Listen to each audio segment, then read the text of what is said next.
All right, guys. Hi, welcome to our podcast. I'm Peter. I'm Tanner. And today we're going to talk about some current events. And right now, one of the biggest current events going on is Maui. So why don't you tell us a little bit about that? Yeah, so this is probably going to be the focus of this whole episode just because there's a lot to cover with Maui. And I highly doubt we're going to cover it all today. So there's going to be multiple parts, but we're just going to kind of start. We're going to start at the beginning. So obviously, as you guys know, there was a fire. And since that fire, we're starting to find out there's a really big list. At first, there's a few question marks and things making you wonder, okay, some things are a little bit odd. And then, there's more getting added to it. It just more keeps getting added to it. questionable and more questionable and more questionable. We're at like 15. I've been keeping track on my phone. I wasn't at first because I thought it'd be enough to remember, but there's right now at this time there's a lot of things that have unwinded. So it's to the point where it needs talked about because there's a lot more questions and answers. Like a lot more questions and answers, and there's some really concerning questions that I think need to be asked. So I guess we're just gonna bring awareness to it. So Yes, we are. So the first thing we're gonna get into is the police were blocking the exits during the fire. So I want to show you guys a video of a local who was kind of explaining more about this. So just listen to what he has to say. Maui police blockaded escape So I went routes. around back to Front Street, and there was all the cars were lined up, but none of them were moving. And I walked all the way from Safeway to the Chart House. Not one car had moved. And I was wondering what was stopping the traffic. Well, it was a policeman. And I got to the end, and I looked up north. There were no obstructions. There was no reason to keep those cars there. Are you serious? I'm serious as a heart attack. And I said, what are you doing? He goes, well, I'm under orders to keep them here. And I said, the fire is right around Safeway. It's going to hit Front Street. These people got to get out of here. And he said, I'm following orders. No way. And so I just kept walking. Well, maybe you know something I don't, So, and I keep walking down the highway, and I look behind, no cars are coming out. I walked all the way to Waikuli Beach, still no cars coming out. And I started hearing boom, boom, boom. And then I heard people screaming and stuff. You're saying they were blockaded in by the police at the end of Front Street? Yeah. Like where the restaurant is? Right, where the Chart House Where the was. Chart House was, I should Right. say. There was a blockade there and they could not go any further. Right. I walked. What the hell? I walked all the way from Safeway to there. Not one car had moved. And people walking in front of me, the people in the cars are saying, would you like a ride? And they go, oh, okay. And they'd get in. They asked me, I said, no, you better get out of here. But they just, well, we were told to evacuate by car. Okay. So I just kept walking, and I got all the way to, like I said, the Civic Center, and then I started hearing all the explosions, and there was no one walking behind me or on bicycles or anything. So isn't it crazy that the police are just blocking off the roads, not letting people out, and then anytime that people ask questions, they're just not giving out an answer, or they're taking orders, which is crazy to me because even when you take orders, you still have like human will, and I mean, I feel like anybody can tell when they're doing the wrong thing, but then again, like, it's just one of those things where you can't really get too mad at anybody. You can't pick a side because I guess they're just doing their job, right? But that is just weird. It's just crazy to me that they were blocking off the roads and not letting people out, and essentially trapping them in a circle and just letting them burn up, one by one. It's crazy. Yeah, you're right. I mean, they have their own will to choose. The exits that they're barricaded, there's nothing wrong with them. The roads are fine. If they just moved their cars, the flow of traffic could have kept going, could have saved a lot of lives. But police will follow orders. But yeah, that's the first thing, more or less.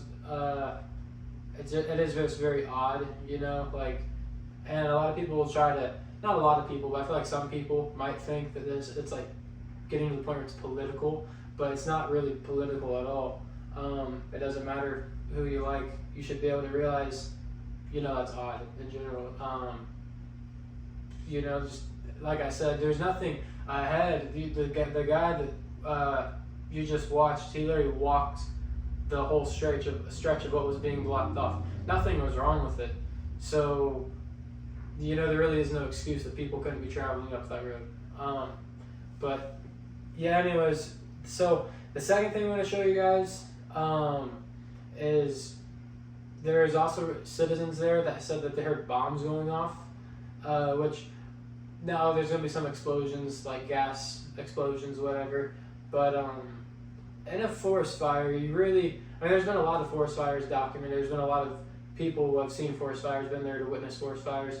You don't really hear of any of them saying it sounds like bombs going off. But on this one, there's actually a lot of people, a surprisingly high amount of people that are saying that they sound like they're hearing bombs. Wow. So yeah, I'll show you guys these people talking about it. People were scrambling for their lives.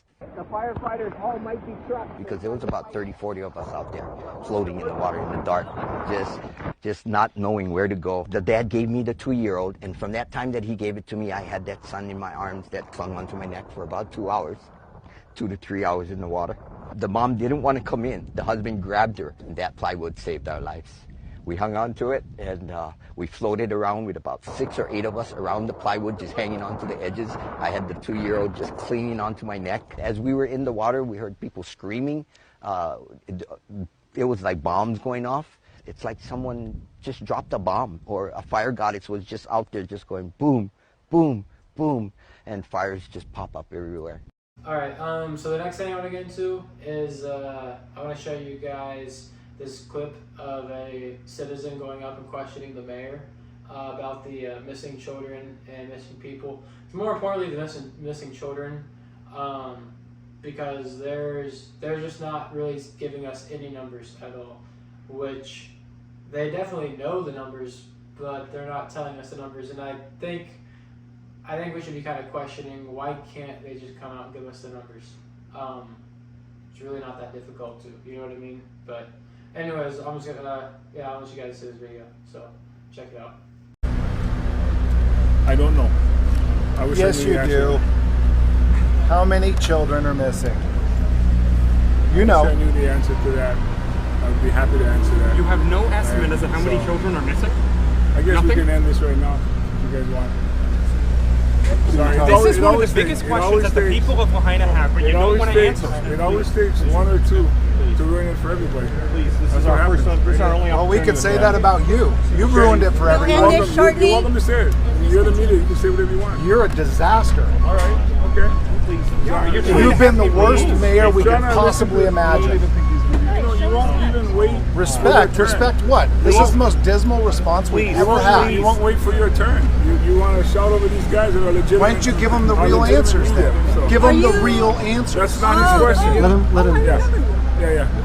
You can go. Yeah. Oh, sorry. Alright, so as you can see, clearly the mayor, he didn't like those questions, which to me, it doesn't really make sense. The questions he was being asked were not difficult questions. He was just simply being asked how many children, how many people are missing. And his first response is, okay, well, we can just end this right now. To me, that kind of shows there's a lot of reporters there who have certain questions they're supposed to ask, and that once he gets into asking this real question, it's like he was kind of blindsided, like, okay, I guess we'll just not, like, there's nothing wrong with asking that question. Just avoiding it.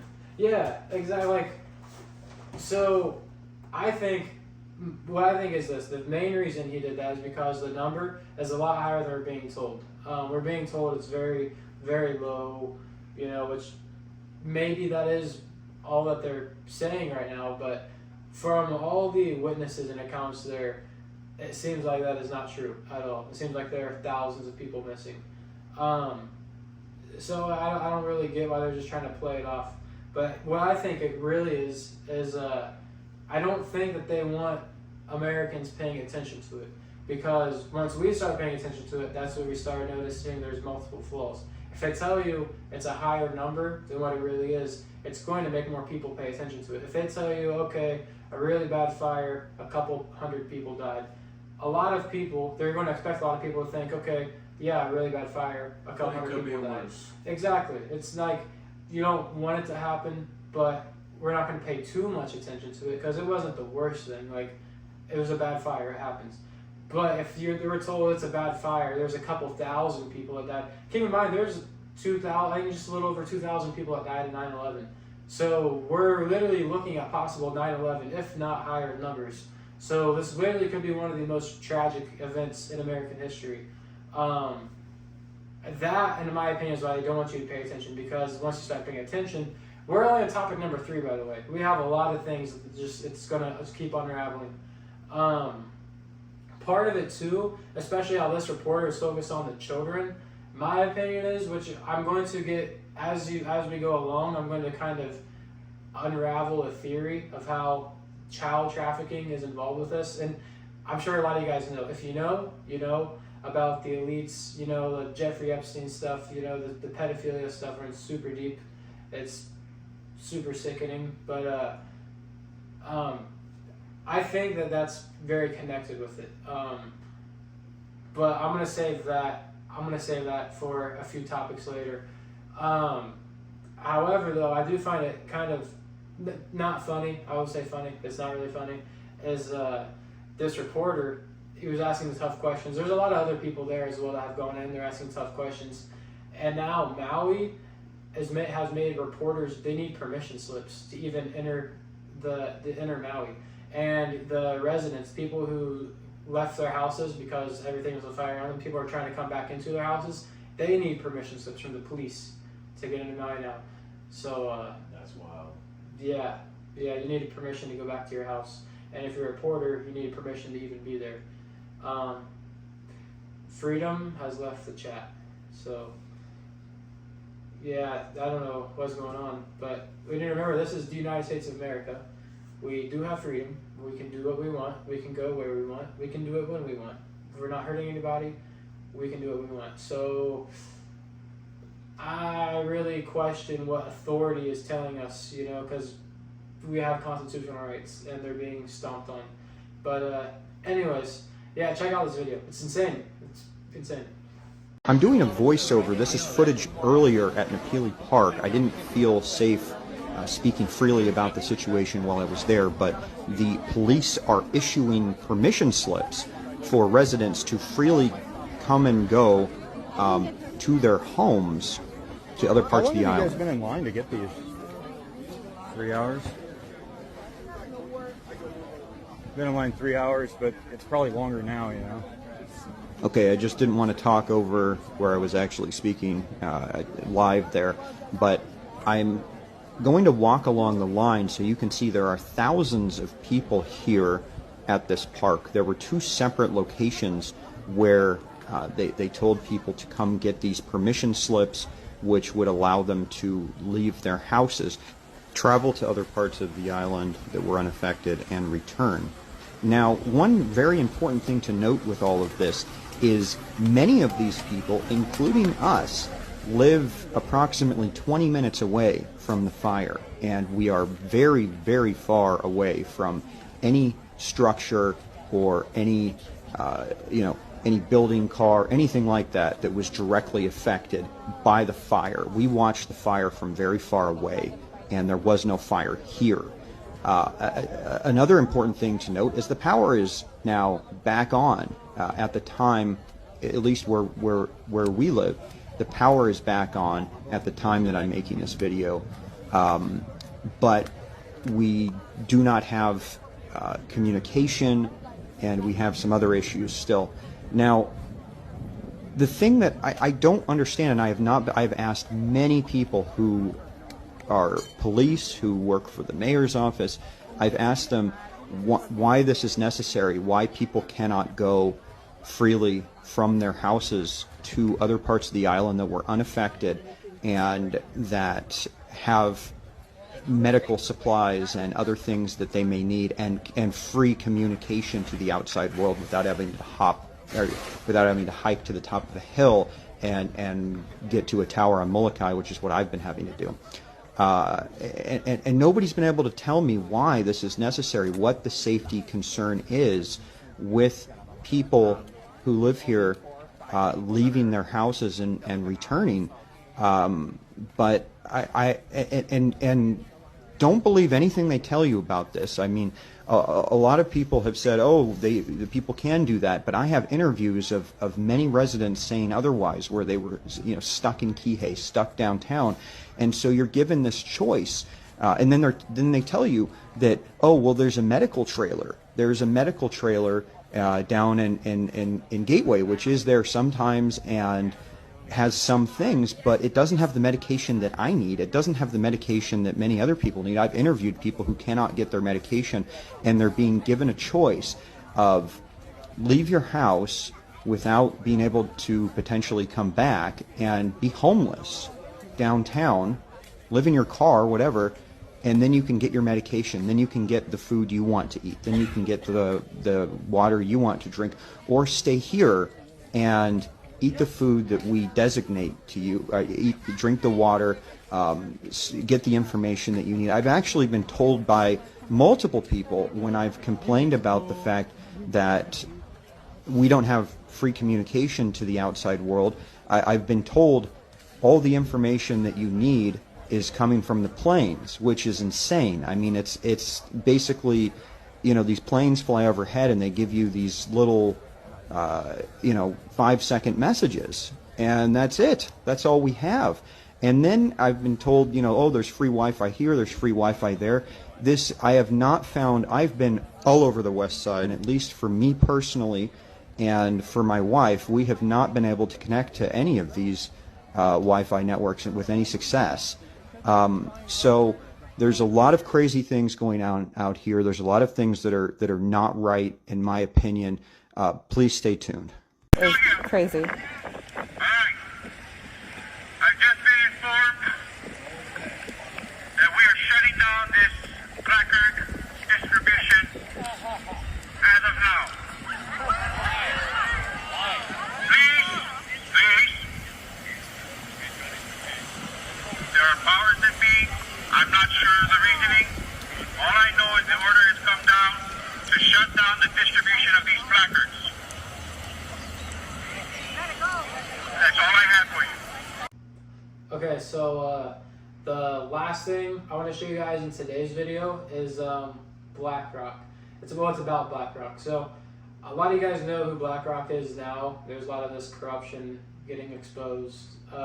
But just a really quick summary, if you don't know what BlackRock is the wealthiest management group. They're like the wealthiest company, I guess. So the thing is, they don't actually provide any certain service. Like Walmart, you get groceries, you know, like McDonald's, you get food. BlackRock doesn't do anything like that. They fund things. Yeah, they're called an asset management group. Like McDonald's is a restaurant, Walmart's a grocery store. BlackRock is an asset management group. So if you guys might be familiar with the picture of like the triangle, where there's a little one circle on top, and that circle has an arrow that has two circles, and those two circles have an arrow, you know, it makes like a big pyramid. Well, that's all the corporations, like from your news stations to your sports networks, to your restaurants, your clothing brands, you know, like your car brands, your phones, electronics, everything. It's all, everything corporate at least. It's all going up this thing. And BlackRock's at the very top, BlackRock and Vanguard. But BlackRock owns Vanguard, and Vanguard owns BlackRock. Like yeah, exactly. Like, they're the same thing, and Vanguard pretty much the same thing. Asset management group. They own each other, so they own all of the corporations. So therefore, they're worth like trillions of dollars. It's insane. They're extremely wealthy. It's stupid. But BlackRock has been trying to buy land in Maui for years. And as you know, the people of Hawaii, that land is very special to them. And they have every right to not sell it. You know, I mean, that's their land. In America, we talk now, we look back in hindsight. They always say hindsight is 20/20, right? We look back at hindsight now, and we realize at the time, like, yeah, America, we're a free nation now. I think it's a pretty nice spot to live. But the very, very beginning of it, everyone can agree we did not treat the Indians well. We just kind of came over, took their land, kicked them out. This is essentially what BlackRock is trying to do with Hawaii. Granted, they're trying to offer them money.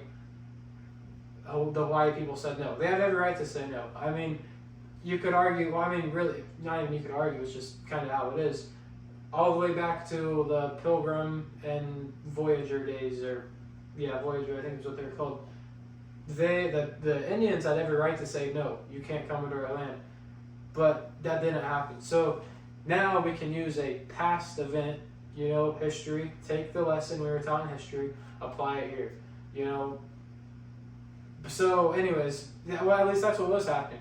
The Hawaiians were saying, no, you can't buy our land.